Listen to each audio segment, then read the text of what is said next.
up everyone? Today we're talking about your thoracic spine. So your thoracic spine, or your T-spine, sits right here in the middle of your back. It's composed of 12 vertebrae. And one thing that happens with the T-spine is that it can get a little locked up if you sit at a desk all day, start to round forward.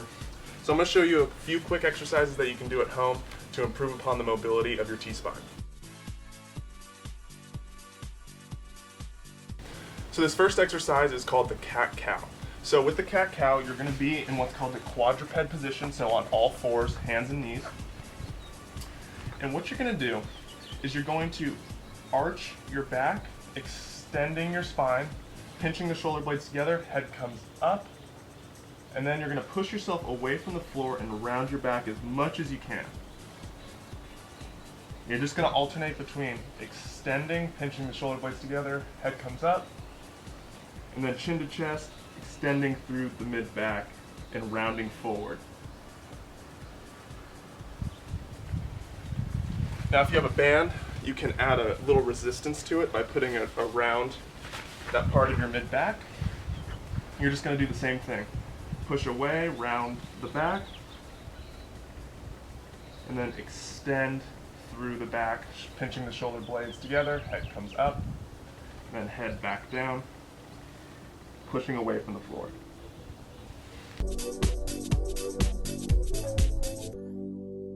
So that last exercise worked on flexion and extension of the mid-back, but now we're going to focus on another component of what the mid-back can do, and that's rotation. So you're going to set up in the same quadruped position as before, hands and knees, and then you're going to take this right arm and swing it underneath your left arm, and then swing it up to the sky as high as you can go. So you're going to pull under as far as you can go, and then swing it up to the sky, rotating through the middle part of your back. Now the next variation of this is a little more challenging. So with this variation here, you'll sometimes get a little help from your lower back. So with this next one, we're going to eliminate your lower back a little more by sitting your hips back towards your heels. Then you're going to take your hand, put it behind your head, and now you're swinging your elbow under your other arm, like this. Still extending as high as you can up to the sky, but now it's a little more challenging because you're forced to use primarily your middle back, so that T-spine.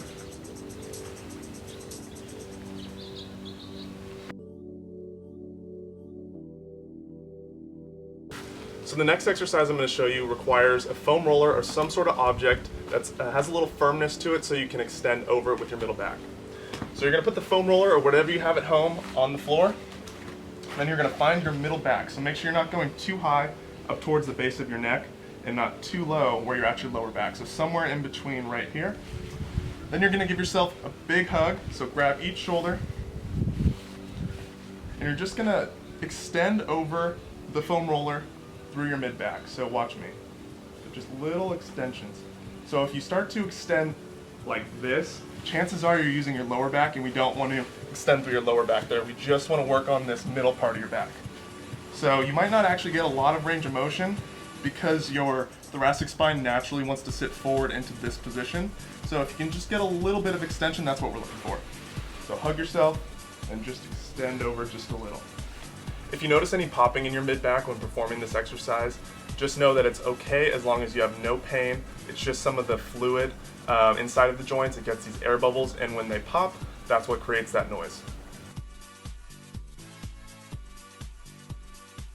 Alright, so for this last exercise, it's going to be a little similar to that cat-cow stretch that we did before. With this one, we're going to work on that extension and flexion of the spine. We're also going to address some of the tightness in your lats that you can get that can limit your overhead mobility. And your overhead mobility with your shoulders and your thoracic spine are inherently connected. So what you're going to do is put your elbows up onto the chair like this. So instead of being in that quadruped position, you have your elbows elevated.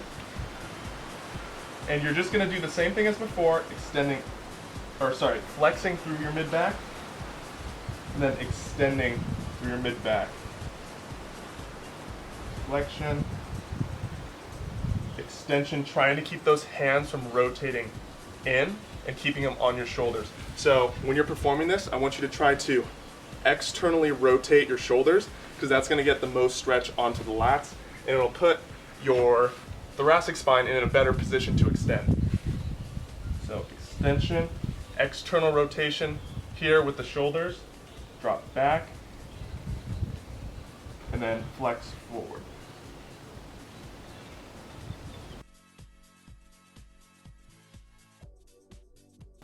So these thoracic spine mobility exercises can help with overhead mobility, but if you notice that you're getting some lower back pain or some stiffness in your neck, maybe look at the T-spine because it sits right above the lower back and right below the neck. Sometimes that's a cause of that stiffness that you feel, and performing these exercises will put a little movement into your mid-back and should hopefully free up the whole system of the spine.